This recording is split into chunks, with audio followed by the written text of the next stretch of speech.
Carbon carbon के बीच 3 bond and बचा 1 bond और बचा दोनों के पास, दोनों हाइड्रोजन से अटैच कर दो। बन गया हमारा किसका, एल्काइन का फॉर्मूला, मतलब एल्काइन ग्रुप का एक एग्जाम्पल ऑर्गेनिक कंपाउंड्स का। इतना समझ में आया। नेक्स्ट एग्जाम्पल भी इसी तरीके से, एक और एग्जाम्पल ले लेते हैं जिससे और भी क्लियर अच्छे तरीके से होमोलॉगस सीरीज समझ में आए। अगर हम कार्बन का नंबरिंग यहाँ 3 कर दे,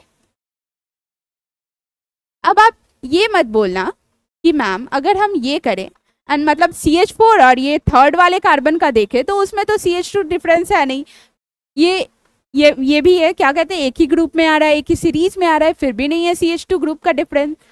तो वैसे नहीं देखना है, CH2 ग्रुप का डिफरेंस कहाँ होगा, जस्ट एडजेसेंट, मतलब इसके नीचे जो भी आ रहा होगा उसमें CH2 का डिफरेंस होगा। ओके, देन 3 अगर ले हम तो क्या होने वाला है अगला फॉर्मूला, C3H8। समझ में आया कैसे हो रहा है, कैलकुलेशन तो आता है ना छोटा थोड़ा मोड़ा कि क्या हो रहा है, यहाँ n के जगह पे डालो 3, जहां जहां n है, 3 2 जा 6, 6 + 2 8, C3H8। अब एल्कीन में भी वही करो, जहां जहां n है वहां डालो 3, C3H6। देन नेक्स्ट आता है एल्काइन का भी कर लो, C3H4, यही होगा ना, n के जगह पे डालो 3, 3 2 जा 6 -2 4। अब हो गया हमारा ये। अब देखो हर एडजेसेंट एग्जाम्पल के पीछे, मतलब एक सीरीज में अगर एडजेसेंट जितना भी ऑर्गेनिक कंपाउंड्स है उसका अगर डिफरेंस देखे तो CH2 का है। यहाँ एक कार्बन तो एक कार्बन इसमें अटैच हो गया, यहाँ 4 कार्बन तो यहाँ 4 हाइड्रोजन, तो नीचे 2 हाइड्रोजन और ऐड कर दो तो 6 हो गया, CH2 का डिफरेंस है। नेक्स्ट इसमें भी देखो CH2 का ही डिफरेंस है, इसमें एक कार्बन बढ़ रहा है, 2 हाइड्रोजन बढ़ रहा है। इसी तरीके से आप एग्जाम्पल भी लिख पाए ना, ऐसे ही इसमें भी देखो सेम ही हो रहा होगा, यहाँ भी CH2 का डिफरेंस आपको दिख रहा होगा। अभी जो इससे जस्ट पहले वाला एग्जाम्पल हम लोग देखे एल्केन और एल्कीन का, उसी तरीके से था ना, एक कार्बन बढ़ रहा है एंड 2 हाइड्रोजन यहाँ बढ़ रहा है, CH2 का डिफरेंस होता है। तो होमोलॉगस सीरीज इसलिए बनाया गया कि हम लोगों को इतने सारे ऑर्गेनिक कंपाउंड्स जो है सबको अलग अलग पढ़ने की ज़रूरत नहीं पड़ेगी, बस हम एक ग्रुप को ही पढ़ ले तो उसका chemical properties, physical properties, structure जान जाए। ठीक है, अब प्रॉपर्टीज देख लेते क्या। अब होमोलॉगस सीरीज तो हम लोग समझ गए, अब उसका प्रॉपर्टीज देख ले थोड़ा मोड़ा, मतलब कि जब हम एक होमोलॉगस सीरीज से कोई भी एलिमेंट्स, कोई भी 2 एलिमेंट्स को कंपेयर करें, कोई भी 2 कंपाउंड्स, नॉट एलिमेंट्स, कंपाउंड्स, कोई भी 2 ऑर्गेनिक कंपाउंड्स को कंपेयर करें तो क्या क्या सेम हो सकता है। ठीक है, तो देख लेते हैं उसको फटाफट, आपको इसको नोट करना है, नोट करो, देन हम लोग आगे बढ़ते हैं। देखेंगे कैरेक्टरिस्टिक्स, मतलब कि होमोलॉगस सीरीज जो होते हैं उसका लक्षण क्या क्या है, मतलब क्या क्या अपना गुण दिखाता है। फर्स्ट क्या दिख रहा है आपको, ये भी याद होना चाहिए, क्योंकि अगर पूछ दे एग्जाम में, बाय चांस पूछता तो है नहीं, ये तो बहुत इजी पीजी होता है ना, अगर पूछ दे तो आप क्या लिखोगे, लिखना भी आना चाहिए ना। अब देखो फर्स्ट क्या है, all the members of this series can be represented by the same general formula। Correct है। अभी तो जस्ट देखे, एक सीरीज का, एक होमोलॉगस सीरीज का कोई ना कोई जनरल फॉर्मूला होगा ही। जनरल फॉर्मूला मतलब जिस फॉर्मूला से हम उसका एग्जाम्पल क्रिएट कर सके, कितना, बस कार्बन और हाइड्रोजन का, कार्बन का नंबरिंग चेंज करो एंड आगे आगे हम लोग उसका एग्जाम्पल, उसका उस सीरीज को आगे बढ़ा सके। जनरल फार्मूला तो यही होता है ना। अब एल्केन का क्या देखे थे, CnH2n+2, तो उससे CnH2n+2 के जगह पे बस n के जगह पे जितना भी आप कार्बन ले रहे हो वो डालो, आपको अगला मेंबर मिलता जाएगा उस सीरीज का। तो फर्स्ट कैरेक्टरिस्टिक्स ये हुआ कि एक होमोलॉगस सीरीज का कोई ना कोई जनरल फार्मूला होगा ही। एंड सेकंड क्या बोल रहा है, any 2 adjacent homologous series by 1 carbon atom and 2 hydrogen atom in their molecular formula. उसका जो ऑर्गेनिक, मतलब एक होमोलॉगस सीरीज का जो ऑर्गेनिक कंपाउंड्स होगा, ऑर्गेनिक कंपाउंड्स जैसे बढ़ते जाएगा तो वो डिफर कैसे करेगा, एडजेसेंट नॉट इधर उधर वाला हम लोग ले लेंगे एडजेसेंट। मतलब कि जैसे अगर हम कार्बन का नंबरिंग 1 कर रहे हैं तो 2 वाले कार्बन का अगर उस दोनों को हम लोग कंपेयर करें, उसका डिफरेंस निकाले, तो किस तरीके से डिफरेंस निकलेगा? 1 कार्बन का और 2 हाइड्रोजन एटम का डिफरेंस होगा, इसी तरीके से डिफर करेगा। ओके, एंड देन देखते हैं नेक्स्ट प्रॉपर्टी, इसको नोट करो अपने कॉपी में।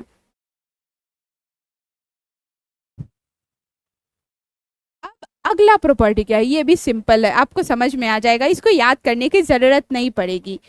देखो बोल क्या रहा है थर्ड प्रॉपर्टी में, difference in molecular masses. Molecular masses क्या होता है? मॉलिक्यूलर मासेस तो आप लोग पढ़ के आए हो ना, कि जो भी मॉलिक्यूल्स होते हैं उसका कुछ ना कुछ तो भार होगा ना। एलिमेंट्स का भी एटॉमिक मास होता है, एटम्स का एटॉमिक मास होता है, और मॉलिक्यूल्स का मॉलिक्यूलर मास होता है। मॉलिक्यूलर मास निकालते कैसे थे? जितना भी एलिमेंट्स हमारे पास हो, जैसे यही है, इसका एटॉमिक मास लो, हाइड्रोजन का एटॉमिक मास 1, कितना हाइड्रोजन ऐड हो रहा है, कितना हाइड्रोजन है इसमें? 2, इंटू करेंगे ना, 12 + 2 14, एंड लिखते थे कैसे इसको, मॉलिक्यूलर मास को कैसे रिप्रेजेंट करते थे? यू से। ये तो पढ़ के आए ना 9th क्लास में। इसी तरीके से निकालते थे मॉलिक्यूलर मास। तो अब जितना भी 2 एडजेसेंट जो होगा ऑर्गेनिक कंपाउंड्स एक सीरीज का, वो मॉलिक्यूलर मास से कैसे डिफरेंस होगा? 14U का। क्यों? क्योंकि 1 कार्बन और 2 हाइड्रोजन बढ़ रहा है। अब जब CH2 का क्या हो सकता है मॉलिक्यूलर मास? 14, तो 14 से बढ़ता है, 14U से अगला, मतलब अगला जितना भी सीरीज बढ़ेगा हमारा 14U मासेस से बढ़ेगा। इतना समझ में आया? याद करने की जरूरत नहीं पड़ेगी, बस आपको इतना पता होना चाहिए कि नेक्स्ट वाला जो एडजेसेंट कंपाउंड्स होता है, एडजेसेंट फॉर्मूला होता है, वो लिखे कैसे जाते हैं। वो जो होता है डिफरेंस किस तरीके का होता है, तो 1 कार्बन एंड 2 हाइड्रोजन का डिफरेंस होता है, तो मास कितना होगा? 14U। नेक्स्ट हुआ सो सिमिलर केमिकल प्रॉपर्टीज। ये मैंने पहले ही बता दिया कि एक सीरीज का जितना भी केमिकल फॉर्मूला होगा, मतलब जितना भी ऑर्गेनिक कंपाउंड्स होंगे एक सीरीज में जो आ रहे होंगे, उसका केमिकल प्रॉपर्टीज सेम हो रहा होगा। अल्केन, टोटल अल्केन का तो सेम ही होता है ना केमिकल प्रॉपर्टीज। अल्कीन ले लो, जितने भी अल्कीन आएंगे, कितना भी नंबर कर दो कार्बन का, प्रॉपर्टीज, केमिकल प्रॉपर्टीज सेम ही होगा। So a gradual change in their physical properties with increase in molecular masses. जैसे जैसे molecular mass बढ़ेंगे उसी तरीके से उसका physical properties भी increase होगा या decrease होगा। इस तरीके से changing आता है एक सीरीज में। इतना आपको समझ में आया? मे बी आपको होमोलॉगस सीरीज और उसका कुछ कैरेक्टरिस्टिक्स समझ में आया होगा, है ना? तो आज का लेक्चर कैसा लगा आप लोग जरूर बताना। आज का लेक्चर समझ में आया या नहीं आया जरूर कमेंट बॉक्स में कमेंट ड्रॉप करना अपना। Okay, then bye bye, and मिलते हैं नेक्स्ट लेक्चर में ऐसे ही